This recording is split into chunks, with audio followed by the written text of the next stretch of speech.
हाय दोस्तों, आज हम आइए वेन डायग्राम की बात करते हैं। वेन डायग्राम में गौर करने वाली बात यह है कि हमें सबसे पहले 3-2-1 फार्मूला को बेस लेकर, अर्थात पहले जो तीनों में कॉमन है उसके बाद 2 और उसके बाद 1 को, और अंत में हमें केवल वाले को प्रायोरिटी देंगे, है ना। तो आइए एक क्वेश्चन से हम समझते हैं। एक स्कूल में 120 छात्र हैं, ठीक है। 70 क्या है, बास्केटबॉल, 73 क्रिकेट और 45 फुटबॉल में भाग लेते हैं। इसके अलावा 37 छात्र बास्केटबॉल और क्रिकेट दोनों में, परंतु 20 बास्केटबॉल और फुटबॉल दोनों में तथा 8 छात्र तीनों गतिविधियों में भाग लेता है और 25 छात्र सिर्फ क्रिकेट में भाग लेते हैं और किसी भी खेल में नहीं।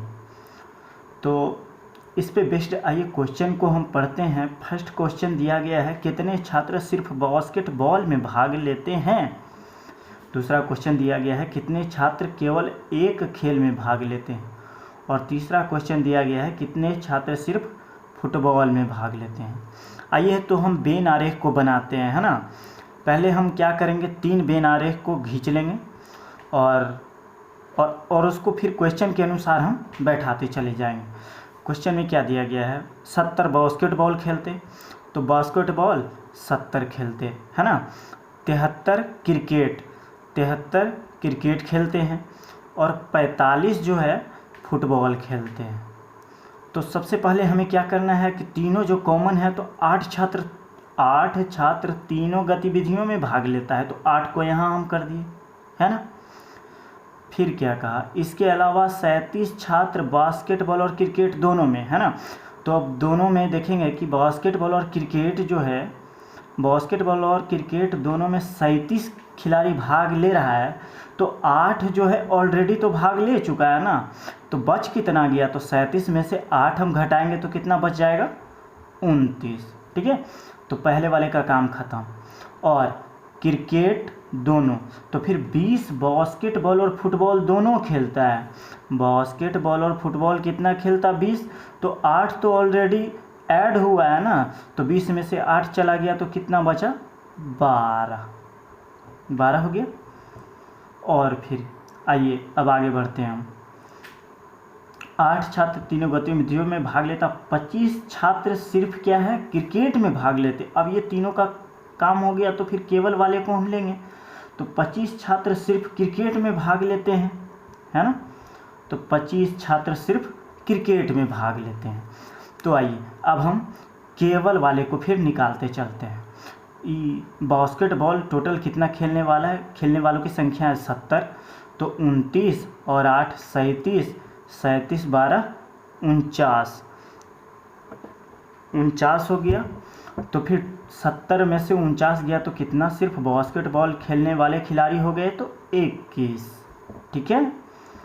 तो आइए अब यहाँ क्रिकेट खेलने वालों की संख्या कितना है, टोटल 73, है ना।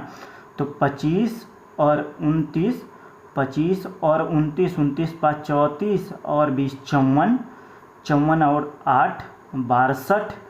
तो 73 में से अगर 62 को घटाते तो शेष कितना बच जाता, 11। तो 11 क्या हो गया, क्रिकेट और फुटबॉल दोनों खेलता है ना। तो अब आइए फुटबॉल वाले में केवल को निकालते हैं।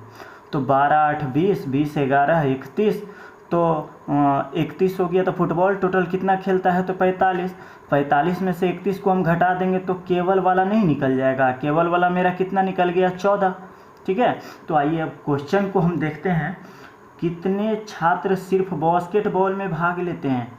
तो कितने छात्र, केवल जो है 21 छात्र भाग लेते हैं। कितने छात्र भाग लेते, 21 छात्र भाग लेते हैं। आइए दूसरे क्वेश्चन को हम देखते हैं, कितने छात्र केवल एक खेल में भाग लेते हैं।